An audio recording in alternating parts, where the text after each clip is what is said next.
Өглөө хөтөлбөртэй хамтаа үзэгч та бүхэндээ баярлалаа. Бид өргөжлүүлэн зочинтой ярилцах гэж байна. Бидний урилгын студид хүний нөөцийн аудитор Бат Гэрэл ирлээ. Танд өглөөний мэндүргээ сайхан амарсан уу? Шинэ 7 хоногийн мэндүргээ. Шинэ 7 хоногийн сайхан амарсан. За бид бусадтай харилцах чадваруудын тухай ярилцаж байгаа. За өнөөдөр бол илүү иргэдэд за тэр тусмаа өөртөө итгэх итгэлээ алдсан бол итгэлээ алдах хэрэггүй гэсэн одоо энэ сайхан эрэг уриалгадаар бид мэдээлэл үзэгч та бүхэнд хүргэх гэж байна. Ер нь бол альва зүйлийг сурахад за тэр тусмаа зорилгодоо хүрэхэд бол нас хамаагүй гол нь чин хүсэл эрмэлзэл байх хэрэгтэй гэж та ярьж байсан шүү дээ. Ер нь хүмүүс яагаад өөрсдийнхөө зорилгоос хазаадаг юм бэ? Зорилгодоо хүрэхэд юу саад болоод байна вэ? Тэгээ зорилго гэдэг зүйл бол амьдралын одоо бид нар яг өөрөө энэ хүн бол төрсөн тэр тусмаа Монгол хүн бол төрөх тийм ээ оршин тогтнолтой утга учир гэж зүйл бийл дээ үнцэн зүйл. Бид нар өнөөдөр яах гэж Монгол хүн бол төрсөн тийм ээ юу бүтээх гэж ирсэн. Ямар надад өгдөл байгаа тийм ээ бид ямар орчин ямар нийгэмд амьдарч байгаа гэх мэтчлэн маш олон асуултууд уран гарч ирнэ л дээ. Гэхдээ хүн эхлээд өөрийнхөө утга учирыг ойлгохын тулд тийм ээ би юуны төлөө амьдарч байгаа тийм ээ. Би бас өнгөрсний хэвлэлд хэлжсэн. Хүн хорвоо ертөнцийн хувьд бол хумхын тоос гэдгийг ойлгоод өөрийгөө хин нэгний хувьд бол хорвоо ертөнц гэж ойлгох. Яг энэ хүчит хүн төлөвшөж эхэлдэг.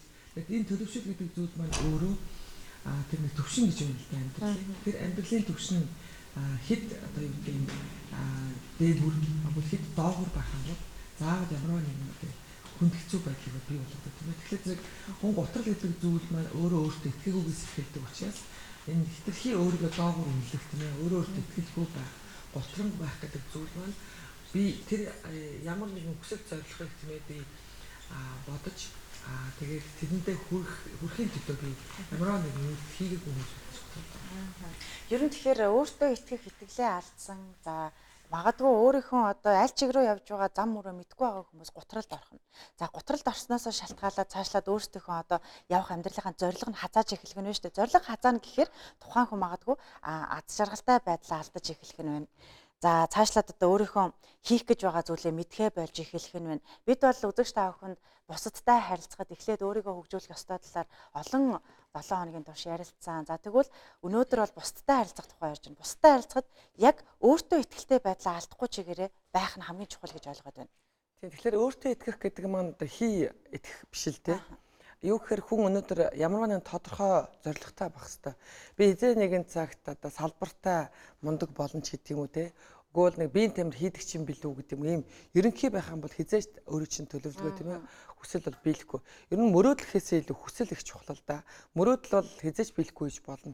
Хүсэл гэдэг маань өөрөө хүсээд хүснийхаа дараа хүн хийдэг штэ тийм ээ. Тэгэхээр зэрэг эхлээд нэг смарт одоо дүрм гэж байдаг юм байна да хүний нөөцтэй. Эхлээд тэр таны хүсэж байгаа зүйл чинь тодорхой байх хэвээр. Тодорхой байсныхаа дараа бид нар одоо тэрийг хэмжиж болох хэрэгтэй байдаг байхгүй. Тэгэхээр зэрэг хоёлаа магадгүй одоо биеийн тамир хийяч гэдэг юм альсколыг алхдаг болж яг бид нар гоё ярьж болно л. Тэгвэл өдөр болгон би 3 цагаас одоо гэрийнхээ хойнд байгаа ууланд гарах ч гэдэг юм уу те. Үгүй бол өглөө одоо ажил нь хэрвээ таныхаа өндөр давхарт байдаг бол тийм ээ лифтээр гарахгүй дээшээ 14 давхар ч юм уу одоо 5 давхарч байсан байхгүй алхах ч гэдэг юм уу. Яг юмыг л тодорхой зорилго тавьж ийж тодорхой одоо яг юм хэмжигдэхүүнээр тийм ээ бас цаг хугацаа бодтой тэгээд тэр нь үйлдэл дээр одоо яг суурилсан байж ич энэ юмны чинь буцаад эргээд харахад бол би 3 өдөр дасгалаа хийцэн шүү тийм ээ. Үгүй л би яг одоо юу гэдэг 35 нас хүртлээ 35 насныхаа 12 сарын 31 хүртэл би 20 сая төгрөг олсон байх ёстой ч гэдэг юм уу тийм ээ. Яг юм тодорхой байж тэр маань буцаад эргээд харахад бол би нэг шатаар дээшээ алхаж болох яг юм бодтой хүслүүд нь үйлдэл дээр одоо төвлөрсөн байх юм бол бодтойгоор одоо тэр хүн мэдэрч болох нь гэж ойлгож байна. Цаг хугацааг бид яаж зохицуулах вэ? Магадгүй зорилгоо тавьчихлаа, хугацааг нь заагаад өгч өглөө. Гэтэл за нэгэн тал оройтсан тий одоо өнгөрлөө гэсэн энэ хандлага их байдаг штэ. Өөртөө итгэхээсээ илүү тухайн зүйл бүтэн гэдэгт итгэнэ гэдэг нь бас чухал юм шиг. Ер нь амьдрал дээр хүн хичнээн та Харвардыг сургууль төгссөн ч бай. Сургуультай голчоноо хамгийн дээгүүр байсан ч бай тийм ээ. Эргээд нэг харахад одоо яг амьдрал дээр бид нар одоо дээд сургуулаа төгсөөд амьдраад явж байхдаа сэтгэлийн хат төвчээр гэдэг зүйлээр бид нар бүх юмыг даван туулдаг тийм ээ. Сэтгэлийн хат төвчээр гэдэг зүйл маань эхлээд өөрийгөө ялхаас эхэлнэ.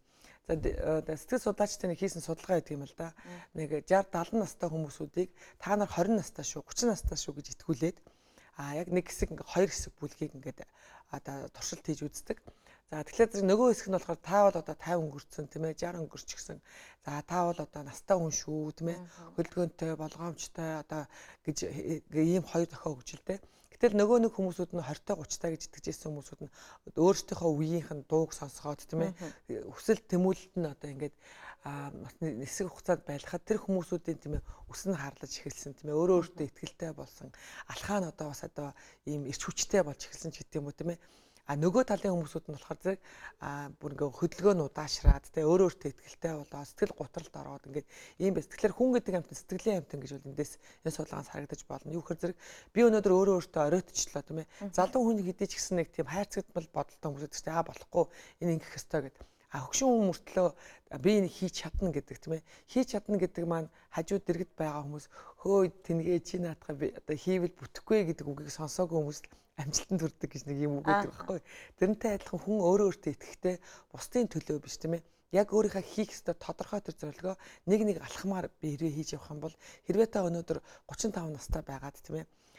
Би эмч болохын сан гэж бодж итэл 10 жил зүгээр өнгөрөөч гэж бодъё л. Тэгвэл та 45 наснда яг өнөөдрийн гутрал нь илүү их гүнзгий тийм ээ одоо болчихсон. Магадгүй та өнөөдрөөс эхлээд би энэ хүсэл мөрөөдөлтөд би эмч болно гэдээ 10 жилийн дараа та эмч болчихсон өөрийнхөө хүсэл мөрөөдөлтөд тийм ээ одоо дүүлчихсэн ингээд амьдарч явах тэр боломж байдаг учраас оройтно гэдэг бол шалтгаан тийм ээ хүсгэд арга хүсээгүүд шалтгаан гэж үг гэдэг тийм ээ. Ямар ч тохиолдолд хорвоо ертөнц өнөөдөр хязгаартмал цаг хугацаанд бид нар хязгааргүй өсөлт мөрөөдлөө биелүүлэх гэж ирсэн хэдий ч та өнөөдөр яг энэ байдалтай байсаар байх уу? Эсвэл нэг хөдөлгөөн тийм ээ.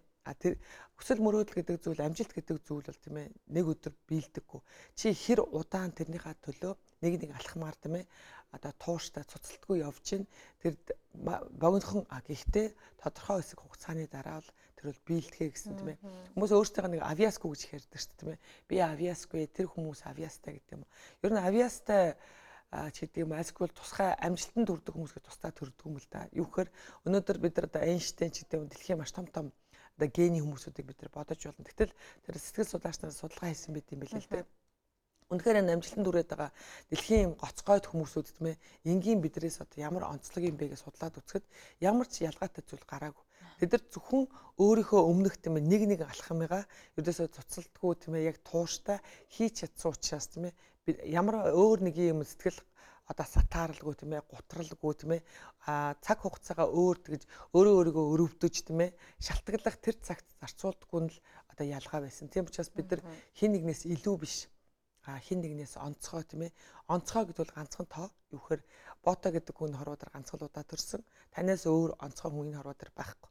За Батгэрл ч гэсэн онцгой яг л надтай яг авиадлахын амьдралаар амьдарч ирсэн тийм ээ яг ийм хүсэл мөрөөдөлтөй хүн бол хорвоо ертөнцийн байхгүй. Тэгэхээр зэрэг хөө юу гэж бодох хэвэл би онцгой тийм ээ илүү гэдэг маань өөрөө тийм илүүрхэх тийм ээ үрчилцэх одоо атаархах тэр юмны эхлэл болдго юм байл. Тэгэхээр бид нар өөр хүүхдүүдтэй танаа ангийн одоо энэ хүүхэд онц автсан байна. Миний охин онц аваач гэдэг энэ үйлдэл маань өөрөө тийм ээ хамгийн түрүүнд тэр амьдрал дээр утрах тэр одоо үндсийг бид нар суурийг тавьж өгч юм гэсэн. Юу гэхээр зэрэг хүн илүү байх гэж хичээдэг те. Гэтэл тэр тухайн үедээ хүн илүү байж чадахгүйгаас болоод сэтгэл гутралд ордог.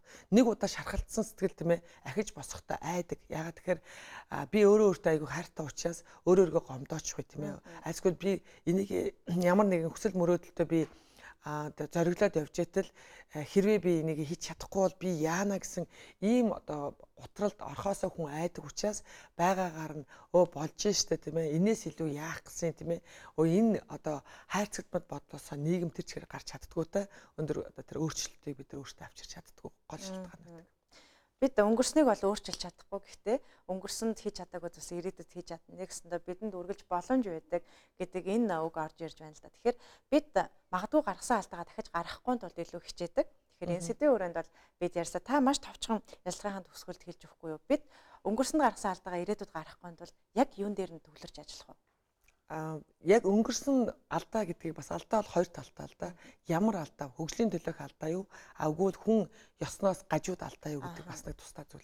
За хүн бол алдах хэвээр бид нар бүгдээрээ л анхудаа амьдарч байгаа хорвоо тийм ээ. Энд хоёр дахь удаага амьдарч байгаа нэг ч хүн байхгүй. Тэгэхээр тэр өнгөрсөн алдаа гэдэг бол боломж. Тэр алдааг чи тийм ээ 1 секундын өмнөх тэр алдаандаа чи гутралгүй эргэж харалгүйгээр тэндээсээ сургамж аваад маргаашийн төлөх өнөөдрийн үйлдэлээрээ чи одоо маргааш ихтгэлтэй алхаж болно гэсэн ийм л үг байна. За баярлалаа танд. Өнөөдөр ирсэнд баярлалаа. Ажилтны амжилт хүсье. За баярлалаа.